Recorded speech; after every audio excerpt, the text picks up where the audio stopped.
నమస్తే, welcome to our channel. నేను సహస్ర.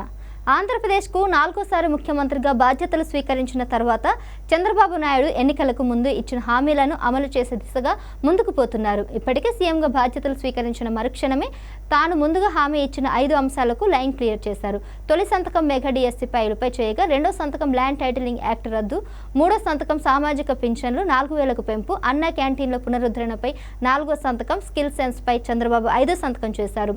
బాధ్యతలు చేపట్టగానే తాను ఇచ్చిన హామీలను నిక్కచ్చిగా అమలు చేయడం పట్ల ప్రజలు కూడా సంతోషం వ్యక్తం చేస్తున్నారు. మరో అత్యంత కీలకమైన హామీని కూడా చంద్రబాబు నాయుడు అమలు చేయబోతున్నారు. అసెంబ్లీ ఎన్నికలకు ముందు చంద్రబాబు ఇచ్చిన హామీల్లో వాలంటీర్లను కొనసాగించే అంశం కూడా ఉంది. వాలంటీర్లు ఎవరు ఆందోళన చెందవద్దని, టీడీపీ ప్రభుత్వం వస్తే వారిని తప్పకుండా కొనసాగిస్తామని చంద్రబాబు అప్పుడు హామీ ఇచ్చారు. పైగా వేతనం కూడా పెంచుతామని భరోసా కల్పించారు. ఇప్పుడు ఆ దిశగా చంద్రబాబు ప్రయత్నాలు చేస్తున్నారు. ఈ వాలంటీర్లు గ్రామాల స్థాయిలో ప్రతి 50 ఇళ్లకు ఒకరు ఉండి వారికి ప్రభుత్వ పథకాలను చేరువ చేస్తున్న సంగతి తెలిసిందే. ఆసరా పింఛన్లు కూడా ఇంటింటికి వెళ్లి అందిస్తున్నారు. అలాగే ఇప్పుడు కూడా పింఛన్లను లబ్ధిదారులకు డోర్ డెలివరీ చేస్తామని టీడీపీ ప్రభుత్వం ప్రకటించింది. తాజాగా మంత్రి నిమ్మల రామనాయుడు మాట్లాడుతూ, ఈ పెన్షన్లను అందరికీ డోర్ డెలివరీ చేస్తాం. జూలై 1 నుండి అందరికీ పెన్షన్లు పంపిణీ వాలంటీర్ ద్వారానే ఉండనుంది. గత ప్రభుత్వం వాలంటీర్లను తమ ఉద్యోగాల నుంచి తప్పుకోమని ఒత్తిడి చేయడం బాధాకరం.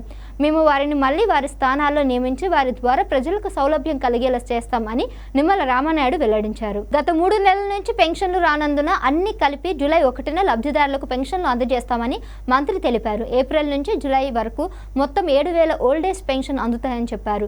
ఈ పెన్షన్ల కోసం గవర్నమెంట్ ఒక్క జూలైలోనే 5000 కోట్లు ఖర్చు చేయనుందని తెలిపారు. అయితే అధికారంలోకి వచ్చి రాగానే ముఖ్యమంత్రి చంద్రబాబు ఓల్డ్ ఏజ్ సామాజిక సాధికార పెన్షన్లను అమాంతం 4000కు పెంచడం వల్ల ఆయా వర్గాల్లో ఆనందం వ్యక్తమవుతుంది.